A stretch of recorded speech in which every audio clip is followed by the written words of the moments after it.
I chose Chapter 13, Creating Creative Minds. I'll be discussing the components of creativity and ways that we can foster creativity, specifically in the music classroom.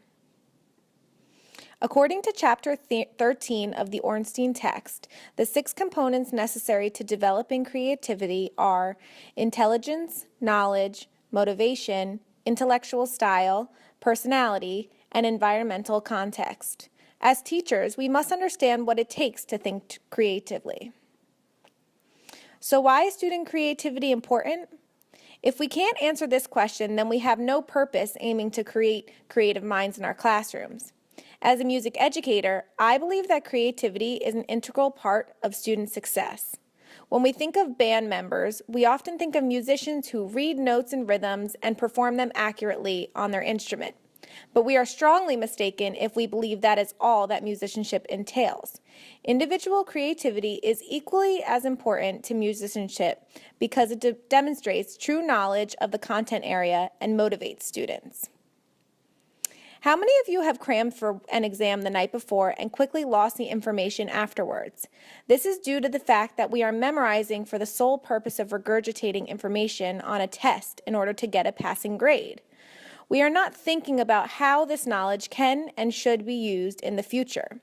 As a teacher, we know how our content can be useful to a student in the future, but do you think they know how? Personally, I have seen numerous students who have difficulty retaining information. That brings us to this quote that Ornstein said, "Students do not generally learn knowledge in a way that renders it useful to them." So this brings up our next point, motivation. When teaching new material, teachers are constantly trying to find ways to intrinsically motivate students, but so often we rely on grades to be the main motivator. Do we truly believe that rubrics and grades are the best option to motivate students? Those types of motivators certainly do not encourage creativity. Student excitement is key in education. So how can we encourage student creativity? Before we discuss specific activities, I believe there are a few beginning steps that must be taken or addressed. Teachers must have established a classroom environment that students feel comfortable with their teacher and peers. Without this, they will resist taking risks and stepping outside of their comfort zone. We must avoid the lecture-style classes, which may best be done by creating individual or group projects. When attempting certain creative activities, a good understanding or background knowledge of the material is important for student success, so teachers may have to review any necessary material. Lastly, teachers must consider student motivation and brainstorm ways to keep students invested in the final product. As mentioned before, performing notes and rhythms accurately on an instrument is not an overly creative process. For students to think creatively, the teacher must take a step back and allow the students either individually or in groups to experience activities such as improvising, composing, arranging music, or imagining storylines. One great way to foster creativity is to provide opportunities for students to improvise their own melodies. An exciting activity that can be executed is mood improvisation. The teacher will post different moods such as happy, ominous, majestic on the board for students to think about and improvise music that reflects that mood. Not only does that get them using the notes, rhythms, and ornaments they were taught on their instrument, but it also teaches them to play with emotion at the same time, all while fostering creative thinking and providing memorable experiences.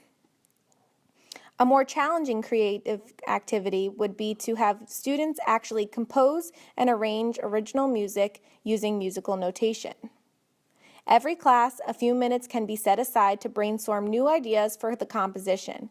Concepts introduced in the class could be incorporated, and most importantly, students would have complete say in the style, tempo, key signature, instrumentation, and more.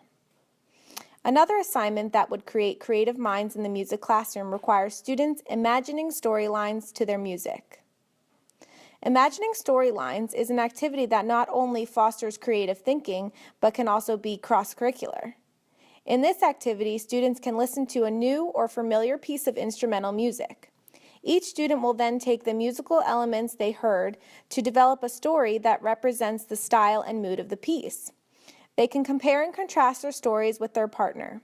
The teacher may even go as far as to have them write down their thoughts for editing, and the most creative stories could be presented at the next concert to help audience members imagine a story that corresponds with the music being played. Now that I have suggested some innovative and creative music projects, let's discuss some last-minute thoughts on creating creative minds.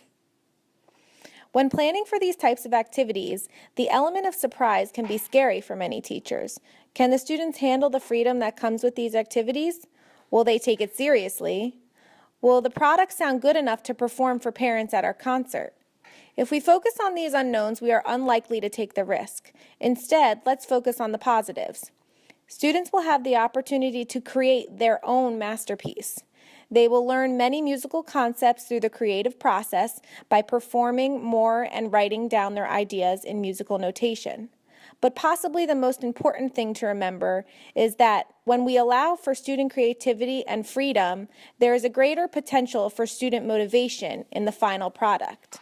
And this excitement and investment will lead to valuable learning experiences in the classroom. I would love to hear of the ways you encourage student creativity in your content area. Or if this is an area of weakness, how do you think you can begin allowing for more student creativity? Thank you for listening to my presentation on creating creative minds.